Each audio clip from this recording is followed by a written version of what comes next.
Agar banda mana sahih hadislarda keladi, 4 marta aytsa, hadisda shunaqa deyilgan. Ya Rob, ya Rob, ya Rob, ya Rob desa, Alloh labbay bandam deydi. 4 marta aytasiz, so'roveringiz siqqanicha. So'raysiz, to'xtab qoladi. Tilingiz tugab qoladi so'raydigan narsa. Yo izdan chiqib qoladi, yo tilingizga kelmay qoladi. Yine qilib turavering. Chunki gapirishingiz shart emas. Alloh taolo nimani o'ylayotganingizni ham biladi. Nimani so'ramoqchi bo'lganingizni ham biladi. Ertaga nimani so'rashligingizni ham biladi. Faqat Robbingiz yaqin ekanligi. Payg'ambar sollallohu alayhi vasallam aytadilar, kim tong yotganda Allohumma anta robbi la ilaha illa anta xalaqtani shu kalimani aytsa,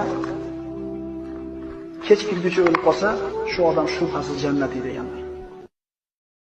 Rasululloh sollallohu alayhi vasallam shunday dedilar: agar banda yotoqqa ketganda shunday desa: لا إله إلا الله وحده لا شريك له له الملك وله الحمد يحيي ويميت وهو على كل شيء قدير لا حول ولا قوة إلا بالله سبحان الله والحمد لله ولا إله إلا الله والله أكبر.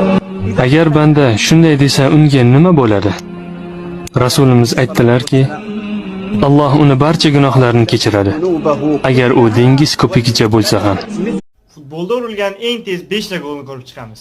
5-o'rinda Ilkay Gundogan, o'sha biz bilgan asli kelib chiqish turk bo'lgan Germaniya terma jamoasi a'zosi urgan ekan. 12 soniyada atiga De Bruyne pas bergan. Mana Gundogan esa mixlagan golni, ajoyib gol. 4-o'rinda esa Bayer futbolchisi o'sha Karim Belarabi 9 soniyada atiga urgan ekan bu golni. Gol ham zo'r chiqqan. Ajoyib gol, chiroyli.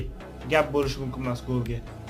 3-o'rinda esa Florian Wirtz o'sha Yevroda urilgan. Hammamiz eslaymiz bu golni. O'sha Wirtz suqib qo'yganda 7 sekund eslaydi bo'lsa o'shanda. Ikkinchi o'ringa kelsak, ikkinchi o'rinda o'sha afsonaviy Leao. Jannatni bir necha soniyada so'rash. Payg'ambarimiz Muhammad Mustafa sallallohu alayhi va sallam bizga shunday o'rgatganlar. Kim Allohdan jannatni 3 marotaba so'rasa, jannatning o'zi Allohga shunday deydi: "Ey Allohim, uni jannatga kirgizgin." Va kim jahannamdan 3 marotaba panoh so'rasa, jahannamning o'zi Allohga shunday der ekan: "Ey Alloh, uni mendan uzoq qilgin." Subhanalloh.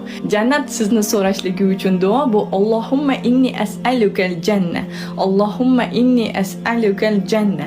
Allohumma inni as'alukal janna. Jahannam sizni xohlamasligi uchun duo bu: Allohumma ajrinni minan nar. Allohumma ajrinni minan nar. Allohumma